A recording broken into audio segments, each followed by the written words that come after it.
This week on Hope City Overtime, we discuss all things justification. Cannot wait for you to hear all the incredible things. We talk about how old Pastor Justin and Pastor John are. Make sure you like, subscribe. Let's get it.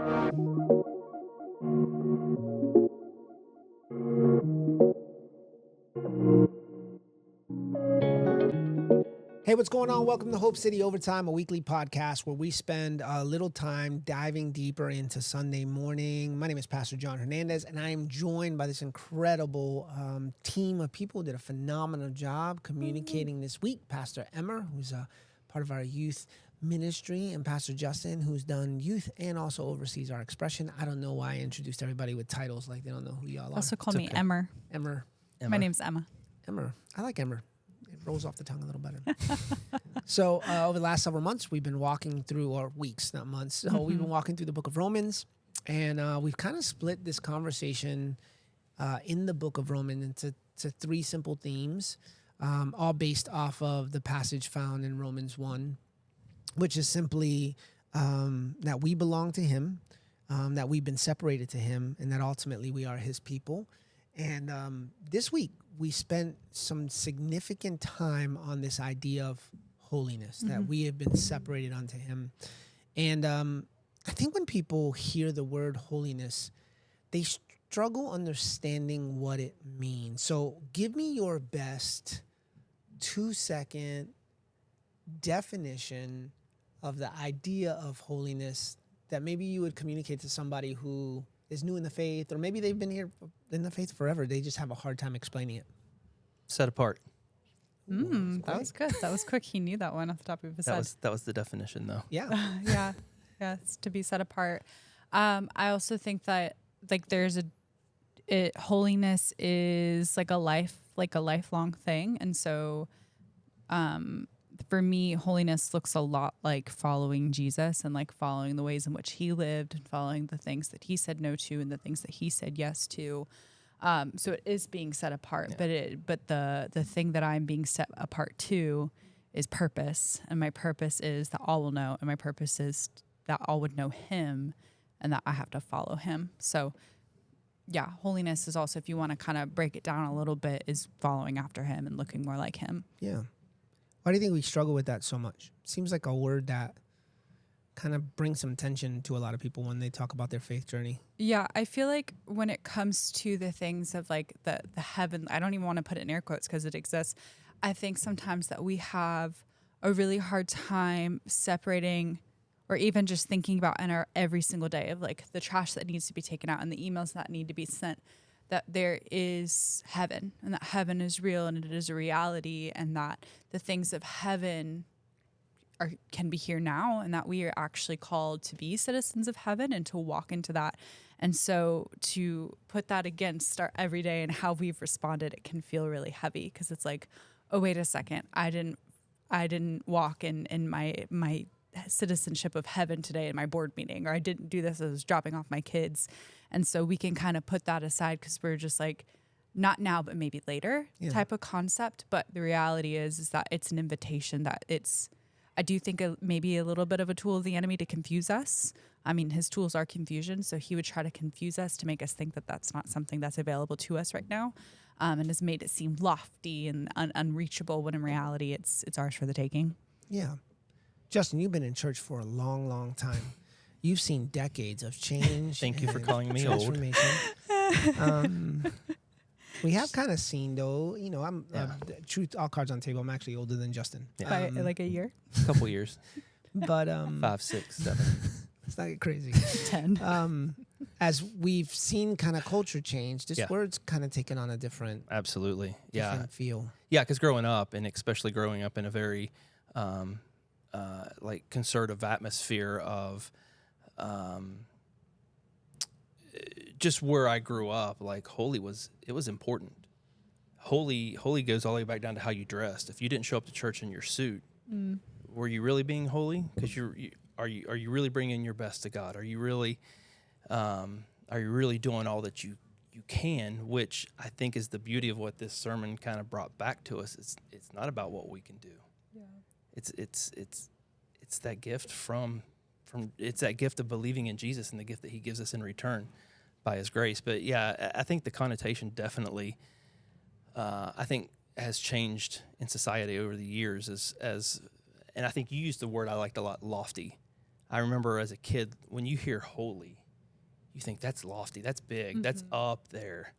And the reality is, it's an everyday thing. I do think of and like art history. I remember as like a teenager studying art history, and we would study these big, huge like cathedrals and just how they built the old. I'm getting all the words wrong. The old cathedrals, and they were really gothic, and it seems like very like just something unattainable. And that was very much like the intention of the art, to show you like how high God, and just all of that. You can do your own study on art history. But yeah, I think that word, that lofty, that you can't reach this, is associated with holiness, when there is a gravity to His holiness, and He should be honored and reverenced, but also you can also walk in holiness. Yeah. And I think that that's the challenge for a lot of people, is because we don't understand it, it's tough for us to then apply this concept. You know, how do I live holy when I don't really even understand what holiness is? And to your point, I think you did a great job, even in describing holiness as this thing of being separated from sin and separated to purpose, ultimately being separated unto Him. And then we move into Romans 4, because that's really kind of where the study kind of lend towards. And Romans 4:4, and I'll just read it really quick. It says, when people work together, their wages are not gifts, but something that they've earned. But people are counted righteous, not because of their works, but because of their faith in God who forgives sin. So we then introduce this idea of justification, right?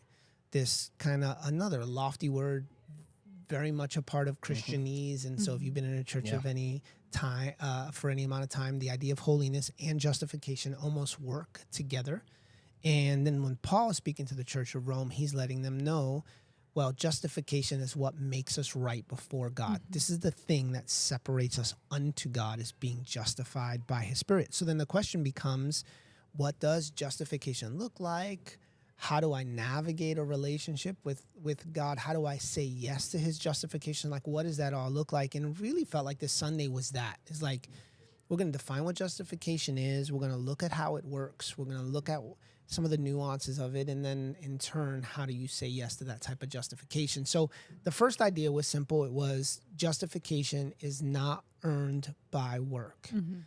And really, I think that this concept, if you ask the average Christian who's been a part of church for any amount of time, they would agree, right? Like, we preach this when we contemplate grace, when we talk about the gospel, that there's no way you can earn the grace of God. There's no way you can earn being made right. And look, not Paul is quick to say, you've been counted as righteous, which is that justification phrase, not because of their work. Yeah. And yet, why do you think we feel so compelled that we have to work for the salvation we've already received? I think it goes back to the heart thing, because I think we come to Christ and now we see that example of how we want to live, right? And we're trying to follow it. And so there's a part that's like, okay, well, I got to make sure I'm at church on Sunday morning. I got to make sure I get my kids to kids church, to youth group. I got to make sure that I do all these things. And not that those are wrong or bad things in and of themselves. There's definitely a lot of health to those things, but it starts becoming about those things and not about living a Christ life. And so I know for me, I feel like there's times when I'm sitting here and I this was one of those weekends where I really had to step back and look at some things and go, man, I know it's great to do these things, but that's not what's going to get me to heaven. You know, and here I am laboring, working my tail off to get God's approval. You already have it. Not about that. Yeah. I think that we are really big control freaks, and we like control. And if you're telling me that I can't control any part of me getting in God's graces, and that like that kind of comes at, if your identity is not rooted in Him, then it's rooted in what you can do, right? And so like, when you remove what I can do and it's all about Him, for some of us, that sends us into a spiral, because we've put so much of our identity into being a good parent, being a good spouse, being a good worker, being an art, like all of this stuff, controls a really big aspect of what do you mean all of this stuff that I just did? Yeah. Like, what do you mean this doesn't mean anything? Like, I made sure I did everything right. You know, it's that thing that's like, you're missing it. It was never supposed to be about that. Yeah, and I think for some, we make it about work because we're really proud of the work we've done. Yeah. And it's a way of separating us from other people. I think of a lot of our judgment, a lot of our, when we kind of sit in this place where we judge other people, where we're really kind of jerks about our faith journey, is often because we have found the place of self-righteousness. So that's where that phrase comes from, right? If we are justified, which means we are being made right by Christ, to be self-justified or to be self-righteous means that I in my head think that I've been able to acquire this my own. Yeah. And, you know, Paul's quick to say if anybody could acquire it, it would be me. But, you know, like my righteousnesses are filthy rags. Yeah. Lest any man boast is a phrase that we've almost memorized in church world. But I think ultimately it does allow people to kind of set up pedestals of division. I mean, they're fake pedestals, but nonetheless, where we're like, oh, you know, I can't believe you would do that. I can't believe you would do that. I can't believe what kind of Christian would do that. Yeah. And yet ultimately it all marks to this idea that no, Paul's quick to say you are saved and you are made right through your faith in Jesus by the declaration of God over your life and not by your works, lest anyone would boast. And if you go back to it, I mean, almost from the time that we enter school, it's work harder. Yes. Yeah. Work harder. Yes. Keep working. If you work, you'll get it. You look at all of our sports, work hard, practice hard, and you'll achieve. And so I think even our whole lives are patterned after this mindset that if you work, results follow. Mm-hmm. You know, and here he's like we said, it's flipping the script here. Yeah. So my question to you as youth pastors, and navigating that space for as long as the both of you have. Justin's been a youth pastor for 3 generations now, 3 decades. Just kidding. But how does this work concept that seems to be so prevalent in culture and seems to has always been an issue within the church world, this earning my salvation? How has that worked in a negative way when it comes to kids and their relationship with the Lord? I'm going to say the very obvious for me, I think, is social media. I look back at 2015, so I was not a youth pastor at that point, but I had just gotten saved. And the big trend, and you were my youth pastor, you remember this because he's been a youth pastor hundreds of years. Many decades. Yes. Many decades. I am but a young worm. I'm just kidding. I've been in youth ministry for a while too, not that long. Anyways, back to the point. It was a really, really big trend for you to like set up a scene to post. Do you remember this? So bad. To post your morning devos. Yeah. And it Bible had to be open. It had to be pen open. at the right angle. Your little cup of coffee. Your coffee would go cold. Yeah. Like and Little vibey plant. I mean, I'm not gonna lie. This was my jam, man. Like this was my jam. You know it was too, because it was cool. But it almost, I remember, like this is so silly to admit, but I remember feeling like, did I really do it if I didn't post it? And it was just like, then it wasn't enough to just post this really aesthetic photo. Then you'd have people putting blog posts on their Instagram feed. Do you remember this? And it was just like, all my friends were doing it. Everyone that I was following was doing this. And it was just kind of this, like, I don't know, you had to prove it. You had to earn it. You had to show people. And this way that was, look at me. And if you're not doing this, then X, Y, and Z. And I do think that maybe, you know, teenagers aren't setting up these really aesthetic looking Bible studies, but they're filming day in the life videos and they're filming themselves doing this and they're filming themselves and they're all of this stuff, and they're consuming it at such a rapid rate that they've just been so desensitized to it. So when they're in there every day and God's not moving or God's not speaking or this doesn't feel like it's working, it's like, then what's the use? What do you think are some of the things that type of pressure to post, the pressure to live up to this perspective, the pressure to do in order to be saved? What do you think that's developed in the heart of some of these teenagers? Oh, I think we've developed a celebrity culture around it. Yeah. Not to go on any tangent, but you look at a lot of our worship movement right now. There's so much celebrity involved in that worship culture, to play the best songs, to be that worship leader up there on stage, looking great. And I think go back a few of those decades that we were there, like I think you saw that with the pastors too. These students wanted to be like the pastors, and I think you've talked several times before, like you don't have the platform for that yet. You're not spending the time doing the work inside of it. You just see the celebrity side of this. And I think as social media has expanded and media in general has expanded, and now we have more opportunity for resource than ever. I think students are finding easier ways to get what they see as the goal without doing the work. Yeah. And so I think sometimes they may be confused doing the work to get there as doing the work for God. Yeah, I even think it feeds into the basic need of like we all want to be seen. We all want to be seen for what we're doing and seem as if we are.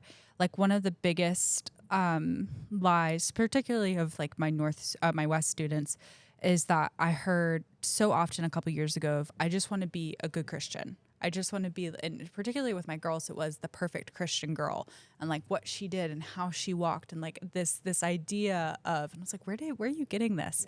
And for all of them, it was social media. For all of them, it was this influencer. For all of them, and listen, I have friends that are phenomenal influencers that make their living. So it's like this thing where it's like tongue in cheek, like it has its good sides of it, but at the end of the day, it's feeding this need to be seen, and it's scratching that itch. I think the dark side that I've seen now as a dad of teenagers, in not necessarily my boys, although I'm sure some of that's there, but in the life of some of their friends, is in anxiety, like an overwhelming anxiety. Everything has to be right. To make a misstep, It's catastrophic. Like it's that failure is unfathomable. And then again, we're applying that logic to our faith journey.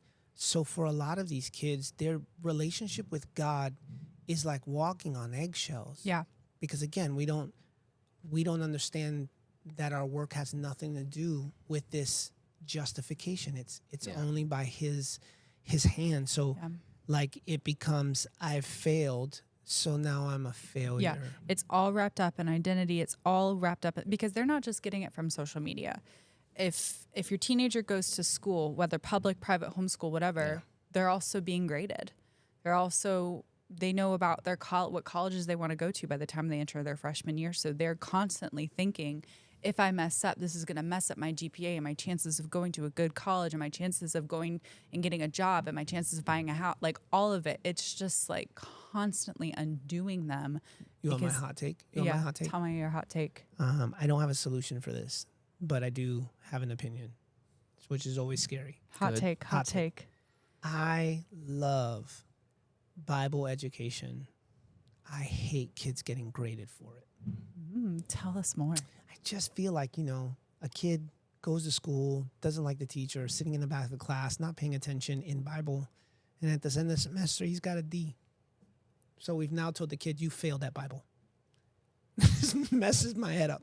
Now, it's but to your point, the anxiety of that. Yeah. Now I also get, like hear me, kids need to get graded. I love biblical education. Hot take, so hot I don't take, I don't hot have a take. solution. I was going to say, because I have a lot of those from college that I would like you to rectify for Yeah, me, can please. you email my professors that? Listen, if you're 21 years old, 20 years old, and you're getting a Bible degree, we're talking different mindset. Yeah. But, to look at a 15-year-old and say, when it comes to the way that you handle the Word of God, you have failed in life. That's a challenge. But I also get why it's necessary, so that I'm being somewhat tongue-in-cheek. Please run like hot take across the border here. Yeah, no, I get that. But I've seen the anxiety, not just in the life of kids, because all cards on the table, I see this in the life of full-grown adults. Oh, absolutely. So when it comes to their careers, they can't make a mistake. God forbid they fail. When it comes to their relationships, God forbid they fail. God forbid they have a weak moment. And listen, this is not me celebrating failure, but just being real with the idea that just because you're doing well doesn't mean you're earning this relationship with the Lord. Yeah. You are either made right or you're not right. you cannot make yourself right. Yeah. And that's what Paul's trying to outline to the church.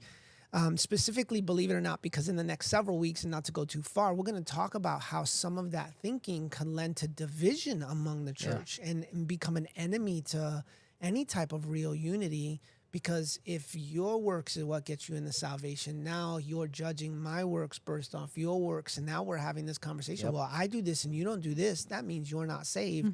When Paul's like, wait, before you get too far down that conversation, you have been made right, not by your work. But if we're not made right by our work, then what are we made right by? And that led to this next thought in this week's message, is that justification is first not a product of your work, but then it is a declaration of God. So justification is something that's declared over your life. And again, verse 5 of Romans 4, but people are counted as righteous, not because of their work, but because of their faith in God who forgives sin. So this picture or declaration is that he speaks righteousness over us. Romans 3:24, yet God in his grace freely makes us right in his sight. So he's the one who makes us right. Again, why do you think we struggle so much with this idea? So we struggle with this idea that I can't work for this grace. I can't work for this justification. But then we struggle with the idea that God is saying, no, you've been made right. I'm declaring that over your life. Why do you think so many believers struggle with that idea when it comes to their personal life? I think there has to be something in there with that. I think there's got to be a guilt in there somewhere that, like, I feel like if I'm not doing the work, then I can't expect the results, right? And so now I'm being told it's not about the work I do. So now, and I think it maybe goes back to that control part that you were talking about. Like, now I can't control, let alone the results, but any results. And so I think that for me, I think that makes me feel guilty. Like, I don't deserve this, yet you're telling me I have it, but yet I also I want to work for it. Like, because we feel like we didn't earn it. You know, we're so used to, and you said this earlier, we're so used to earning things. We're used to earning promotions and earning good grades and earning these things. And here we are, sinners in filthy rags, and you're saying, I'm justified? And I didn't have to do anything other than, this is the key though, because it's not that we haven't had to do anything. We have had to do something. We've had to lay our lives down. We have had to lay down our old identity and pick up his identity, like pick up our new one. And, I just think that it's the control thing. It's the waters have been muddied that, I don't know. I'm stuck on this control part that we just want we want to feel like we've done something. I remember having a conversation with somebody that they had gone through a really rough season, and then they were in a slightly better season and a better job and stuff like this. And I was like, wow, like the Lord is so good. And this person responded to me, was like, don't give the Lord any credit for this. I did this all on my own. And me just being like, wow, we really like to earn things. We really like it to be about us, when in reality, it's just not. We can't do enough to earn it. Well, and throw one more layer on that, and I love what you just brought into this. We also look around and we see other people, and I may see my struggles and see someone else who's going through the same struggles. But to your point, I've accepted that gift. And they haven't. And so I think, again, that kind of brings in this confusion within ourselves. Well, why do I deserve it and they don't? And they do, they just haven't accepted yet. Yeah, we're horrible. The older we get, the worse we get at receiving gifts. When we were younger, it wasn't an issue. I've always loved getting a gift, so y'all speak for yourself. Please. Maybe it's a dad thing then, because I agree with you. It's hard. A couple years ago, I got a chance to go to Slovakia on a planning trip for a mission trip we were doing later on that year. And we went in December. I don't know why that was a good idea, except cold. It was freezing. But we got a chance to see Operation Christmas Child in full action. Now, it just was a coincidence. I wasn't on an Operation Christmas Child trip. I just happened to be there when they were distributing the gifts, working with a missionary who had a relationship. So he's like, hey, do you want to see kind of this community? I said, I would love to. So we spent some time with the Roma people, and we would go into their villages and begin to distribute these gifts. There was not a hesitation in a kid. outside of the one or two shy ones, every other kid ran to the bus. They knew exactly what it was there for. You know, they had all their volunteers dressed up as elves and that type of thing. It was amazing. And to see these kids run out for the gifts, run out for the gifts. Well, what you probably don't know is that there are some, and I don't think this is maybe all, but I know for when we were there, they were also giving gifts to adults.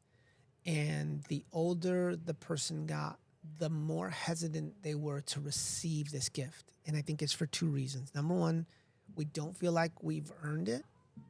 Number two, we think there's strings attached.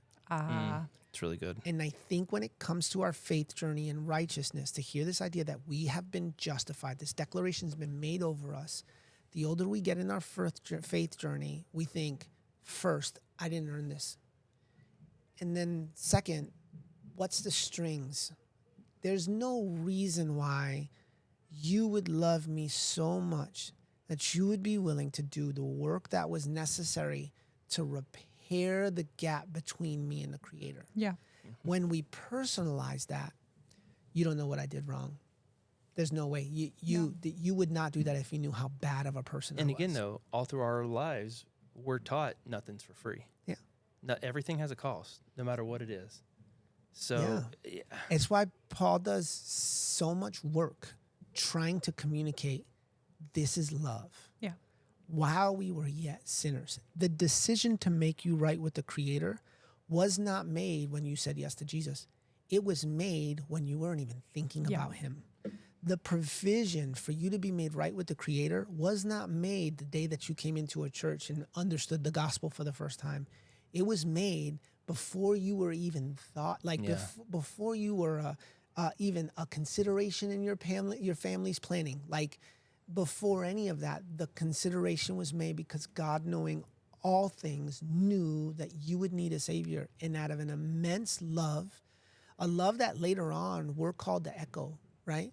He sent his son to live a perfect life, die a gruesome death, be raised from the third day in order that we would experience life. That is the free gift motivated out of the love of God to make us right.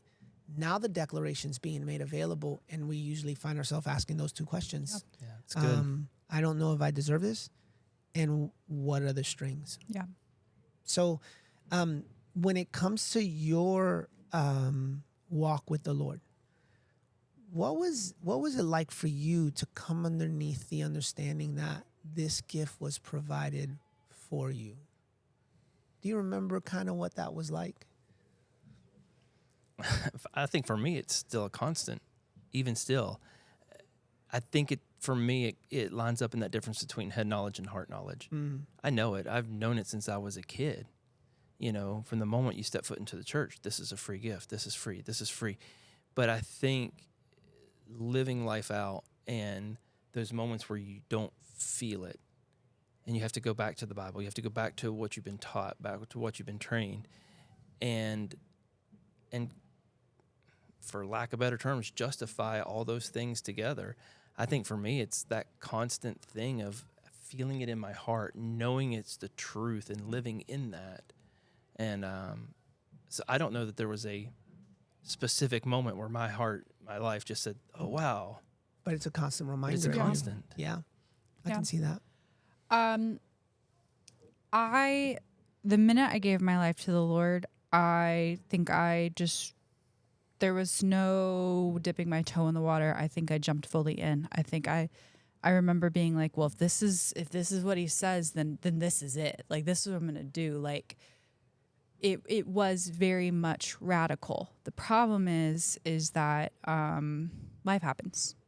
And so I think that and I hate it because I don't know if you remember this. I used to be like, I hate when people tell me it's just a camp high. Do you remember that season? I would get so mad because people would be like, like it's just a camp high, it will wear off. Like I remember crying in your office and being like, people tell me it's gonna wear off, but I don't want it to, and just like trying to keep this like fire ablaze at the pace, and just like it was what it was.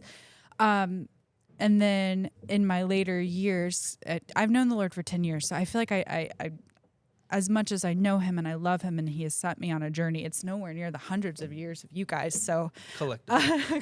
Collectively. Together. not even close. But I feel like it has been more recent because, to your point, the older I have gotten, the harder it is to accept this gift. And so it's when I mess up, it's like I don't need to. Yeah, I think we're re-earn stumbling it. on the point. I think we're stumbling on the point. And what I mean by that is when you're new in your faith, Yeah. it's a gift, man, and you're It's just everything. lit. It's amazing. And then you're 5 years in. And you're like, does this still do the term still apply? That's it. I should have That's known my better. phrase. Yeah, I should- that has Yeah. been the thing when I have, in like my 5 years with the Lord and like something would happen to be like, I should have known better. Yeah. I gave my life radically to the Lord. Like, how could I have done this? Does this mean it wasn't like, just, you know what I'm saying? Yeah. And it's taken me, honestly, this series has kind of like reawoken some things. It's like, Emma, this is not about you. Like, this is nothing to do with it. I do think it's a control issue, honestly. I need to always be reminded. So hear me. It's not that Paul is negating work, right? He's not negating work. Yeah. He's just letting you know your work is not for this. Yeah. So then ultimately I'm always reminding myself I'm working because of, not for. I'm not working for God's love. I've already received that. Yeah. I'm not working for God's approval. I've already received that. The passage that has messed me up, even recently we talked about this, and we have been like over and over again, is this idea that he delights in me. Yeah. Right? Like, so that's not a product of my hand, but rather a product of his hand. So the older I get, the tougher it is for me to work from this place that says, no, but because I'm loved, I want to do all that I can to showcase that love in the heart of others, right? Like, I want to be that antidote carrier. I want to be the person who showcases this love because of that grace, because of that mercy, because he saw my flaws, because he sees my flaws and still chooses, because he has made me right. Yeah. I want to work out of that versus for that. And I think that that's critical in what we constantly need to be reminded of. So then we move to this idea of like, if justification is not earned by works, but made available to the declaration of the Father, that you've been made right. This is what he's speaking over you. A lot of people struggle with things that have been spoken over them, right? So I talked a little bit about being in kindergarten, and oddly enough, me and Justin had the same exact story. Like, I wrote this out, and he was like, John, like literally this was my kindergarten teacher. She sat me down along with all the other students, crisscross applesauce, sitting down in lines and rows. And I remember she stands in the front of the class, and one by one with a little treat box, she would go around give encouragements, and then we can pick a treat. Yeah. And I remember being, wherever I was in the class, and waiting anticipation for that to be spoken over me. And I think that's where a lot of people are in their faith. If I were to ask them, do you believe that God makes you right? They believe it for others. Yeah. But they're waiting for him to speak it over them. Yep. I can't tell you how many people I talk to So good. who don't believe in Jesus. They don't. But they believe that Jesus can rescue others, just not them. Yeah. I'm And too far again, gone. I'm too far gone. That's cool for you. I love seeing that for your family. This isn't for me because you don't know me, like that little kid that loves what he's seeing but doesn't want to get in the row, doesn't want to line up. And that's why I love the way that Paul writes this, because he's quick to say, so chapter 4, verse 22, he says, and because of Abraham's faith, God counted him as righteous. And when God counted him as righteous. So again, the combination of those words, whenever you see something along the lines of God counting or God making right, the Hebrew word there, and I'm not going to even pretend to pronounce this right. You said it well. Dikaio? Yeah, so dikaio is an indication of that word justification. That's where we get that word justification of. So he's saying here in this passage that Abraham was counted right or justified, and when God counted him right or justified, it was just, it wasn't just for Abraham's benefit. Yeah. It was record for our benefit too. So he's saying, listen, what God did for Abraham, he wants to do for all of us. And then he says, the one who raised Jesus Christ, our Lord, from the dead, he was, for our benefit to assure you that God will also count us as right if we believe in him. So in order for us to receive that declaration over our lives, what it requires is that we would put our faith in him. Yeah. And I know that this has been so tough, but for some reason, this was a revelation to me as I was prepping this message. So many times when we receive an encouragement, something that's been spoken over us, we have a choice to accept it or to not, right? I tell this story from time to time, but the first time I preached a sermon was on a Wednesday night. Billy Cole, his wife, his incredible wife Shay, they were pregnant with their first baby, and she was pregnant, and of course the baby came on a Wednesday night. So Billy's sitting in the service, he gets the page, and I think this was Zach. So he gets the page, Zach's being born.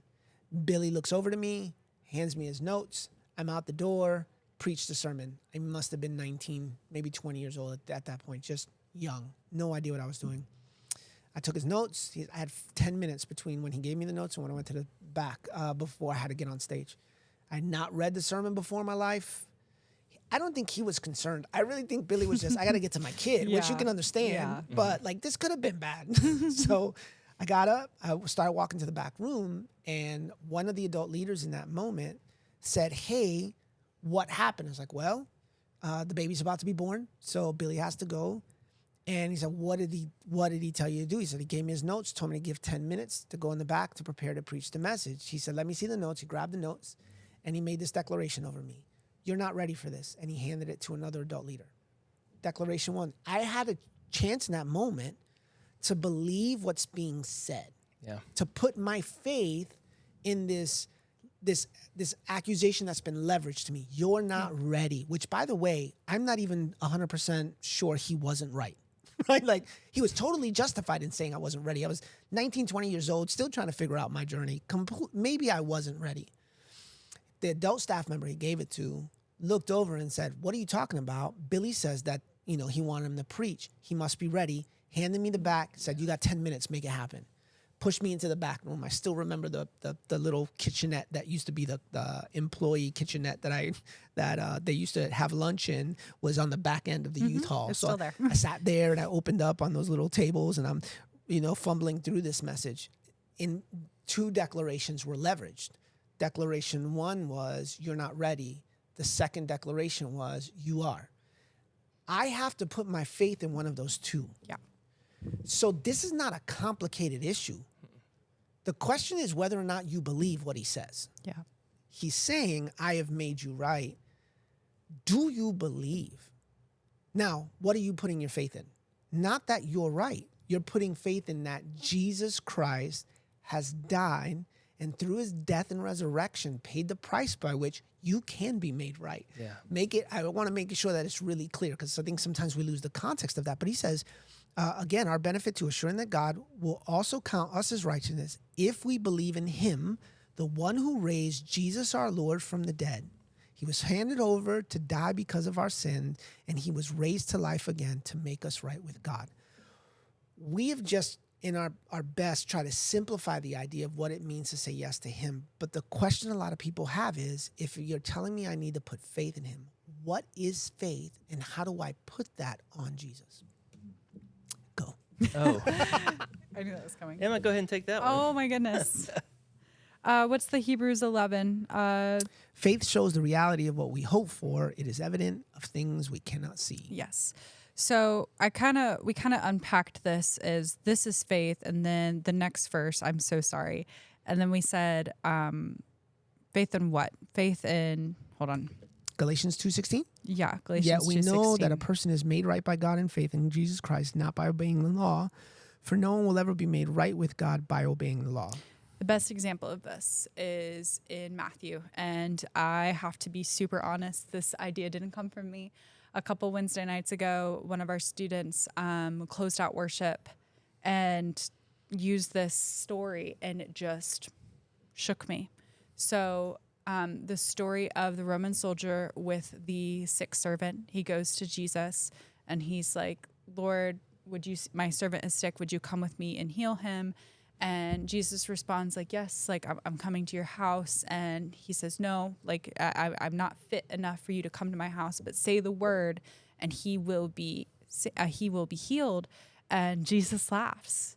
And he says, sure. And scripture says that he was amazed and that surely he had not seen faith like that in all of Israel. Yeah. To me, what faith is believing that he is exactly who he says he is and that he will do exactly what he says he will do, even though it doesn't make sense, even though it doesn't feel like it, even though this idea of like how we feel is not always fact.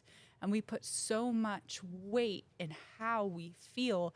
And yes, your feelings are valid, but your feelings cannot control everything. And so faith is the evidence of things that are not seen. And faith, like your faith cannot be dictated by what you feel also. But yeah, that story has wrecked me.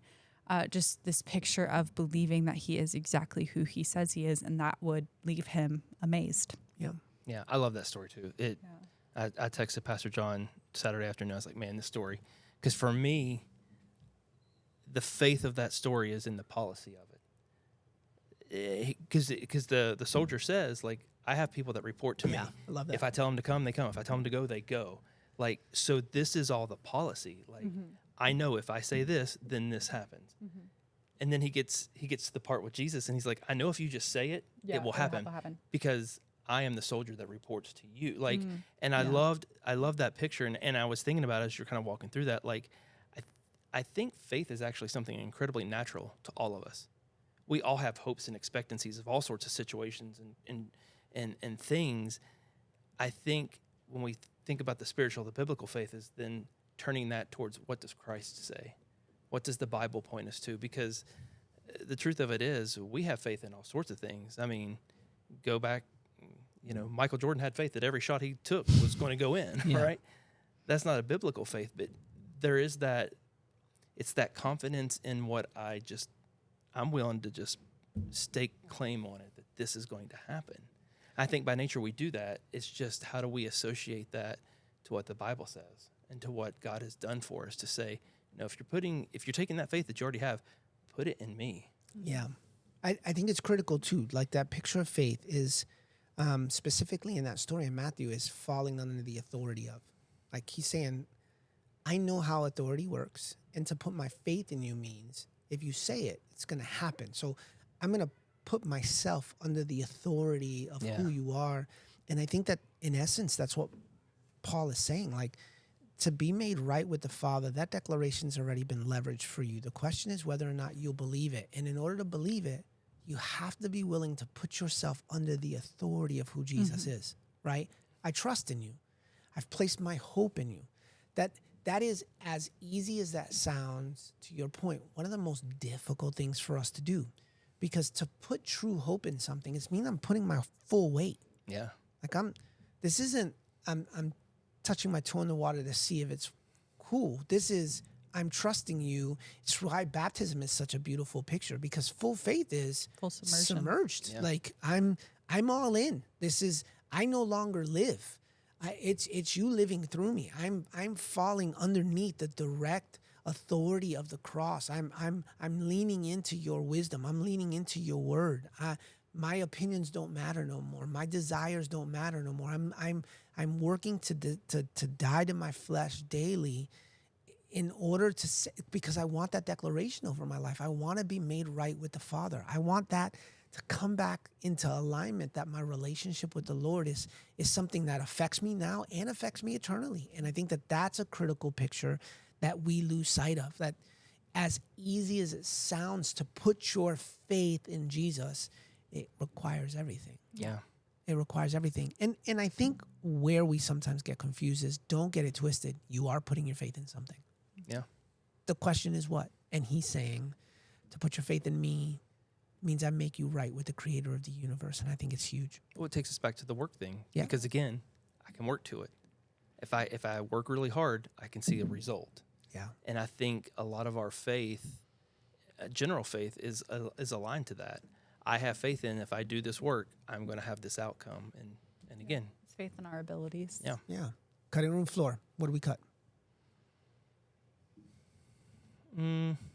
couple bad Justification jokes, but other than that, You got it all in, huh? yeah. Do we get at least one of the jokes? Or No, they were just simple ones, Yeah. like Justin on vacation. I don't know. Okay. Just I We're going to have to get those stories later. I mean, then. it's just Justification. My name is literally in there. Oh, gosh. There's a lot of dad in that. I don't Wow. Of course. Did you wear a Bucky shirt I yesterday? didn't. Oh, I did not. you But that's missed why I your got cut. Oh. That's funny. I really wrestled with, we just didn't have space for it, but just talking about how we as humans, we actually love justice. We are all about justice, specifically for ourselves or our cause. That we have literally, like, we'll just do anything to be proven right. We'll do anything to Yeah. prove our point. We love when, I don't know what it is. I don't even know what the word is, but we thrive on it. And we want our justice so bad, but at the end of the day, like, his justice is the perfect one, but sometimes it doesn't always make sense. It didn't quite flow and it didn't quite fit in where we were going, but I just got this picture of, like, when we were talking about the courtroom, we were talking about all these things, like how much we as humans love justice, but the ultimate bringer of justice is truly the Lord, and his justice does sometimes look differently than how we would have wanted something to look. Yeah.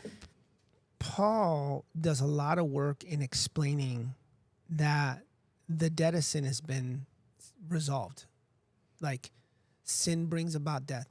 Jesus paid the price. And it's so funny because, to your point, we want other people to experience this perceived justice, but we want mercy for ourselves. Mm-hmm. Yeah. So then our concept is, well, Justin should pay for that. And yet the picture that Paul's painting is, no, Jesus' payment was enough for everyone. Mm-hmm. There's enough. Like, he's more than enough. And I think that's where a lot of people struggle with this, quite honestly. What I want at points to say is, was it not enough for you? Yeah. Right? Like, I don't know, I'm still struggling with, trying to live in my identity as a believer and as a child of God. I'm not sure that I'm getting it right or I'm living in the right spot, and I'm just living with the anxiety, the condemnation of that. And it's just, you just want to, was it not enough? Was the sacrifice not enough? Right? Like, my family's too far. I can't imagine that guy would ever come to the saving knowledge of Jesus. And they do. And they're like, that's great. He didn't really make it. Was there not enough sacrifice? Was there not enough? I think that's such a sobering question. Well, it goes back to the work thing too. Yeah. Because again, I've been working hard to get this grace. Yes. And you did nothing. I've been saved for 10 years now. Right. I've been to camps. I've done the Bible studies. I've read all the books. I've done all the devotionals. Shouldn't this bring some separation? Again, I mean, is that it was not my enough? story.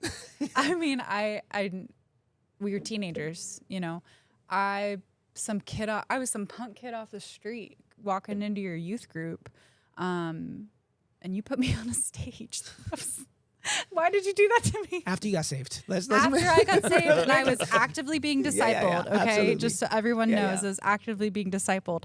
But a part of my discipleship journey was you putting me in places I didn't belong And I can't tell on purpose. This is so. And when you're on here, it's always like Me? I'm humbling. sorry. Yeah, no, it's always humbling, and I like so. Me too. Yeah, no, no, you. But you always tell these incredible stories, and I'm always like blushing. You forgot about all of them. No. Why I say that is because I've been asked by several people in my ministry walk, like, John, why have you given these particular people platform? I'm so glad you're about to say this. And so what I've come back to is, first of all, I've given platform because platform's been given to me. Yeah.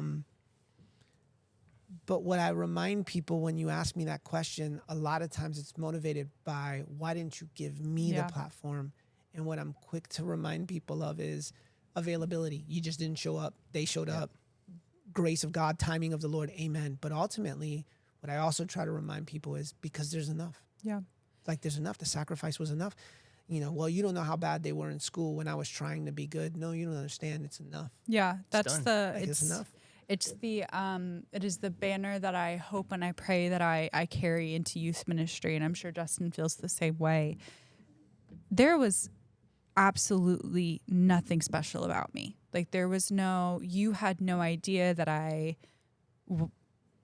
anything that like you didn't know. I just was a kid that I was never like, I never knew my teachers like this. I was just a kid that was craving that. And it wasn't just you, it was an entire team of youth ministry. 'Cause like, we talk about you a lot, but there were other people. Oh, absolutely. And it was just like, it was like Disneyland to a kid. That's how I described those years. It was Disneyland to me. But it was just available. Everybody else had the same availability. And I pray that it's the banner that we walk under, that it's just like, we just have an open door. So it's yours for the taking. So I was asked, has it ever failed? And I asked you that. my answer was, it's failed more than it's succeeded. But would you do it again? Absolutely, because the sacrifice was more than enough. Yeah. It just is. And this idea that we are going to ever get to this place where nobody fails is a bad idea. Yeah. It just is.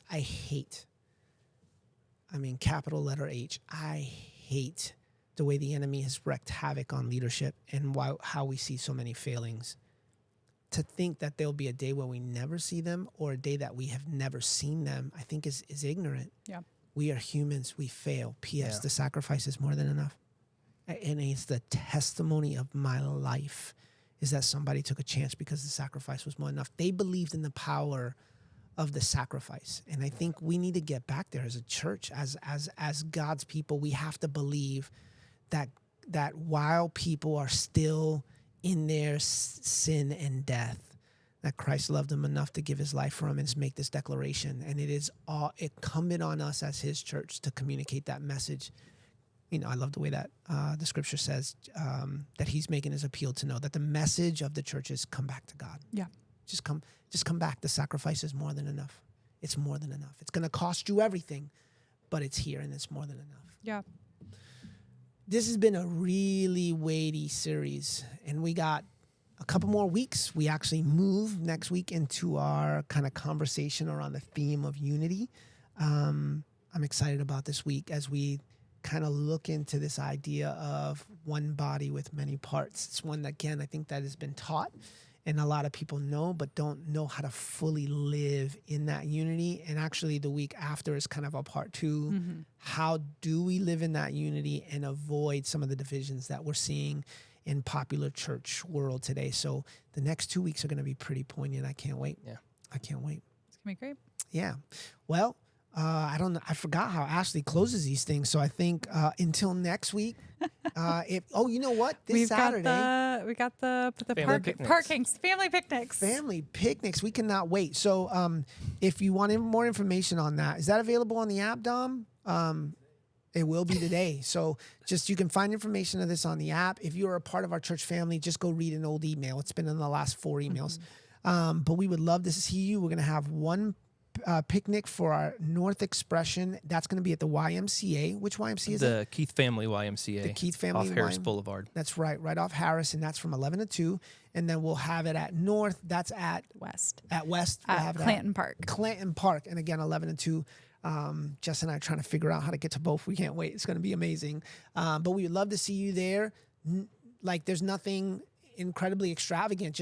We're going to do a picnic. So bring your own food, bring your picnic basket, bring your blankets and your chairs, whatever lawn games you and your kids like to play, and get a chance to kind of do community with some people around you and connect a little bit deeper. That's going to be incredible. And if you don't have a place to worship, we would love to see you every Sunday at 9 and 11 at both our North Expression here in the Mallard Creek area and our West Expression down on the west side of Charlotte. So more information, go to the website. Until next week.